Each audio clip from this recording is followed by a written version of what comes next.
আসসালামু আলাইকুম ইব্রান, কেমন আছেন সবাই? আশা করি ভালো আছেন। জীবনে যদি কিছু করতে চান তাহলে এখনই কাজে নেমে যান, কারণ কাজ না করলে আপনার জীবনে কিছুই হবে না। শুধু স্বপ্ন আর স্বপ্নই থেকে যাবে, স্বপ্ন কখনো বাস্তব হবে না। তাহলে স্বপ্ন যদি আপনি বাস্তব করতে চান তাহলে আপনাকে কাজ করতে হবে, কারণ স্বপ্ন বাস্তব করার জন্য আপনাকে কাজ করতে হবে। কাজ যদি না করেন সেক্ষেত্রে আপনার স্বপ্ন কখনোই বাস্তব হবে না।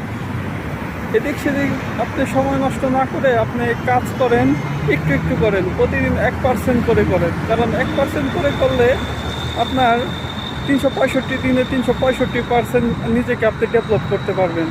আর আপনি যদি শুধু প্ল্যানিং আর স্বপ্ন দেখেন সেক্ষেত্রে আপনার কিছুই হবে না।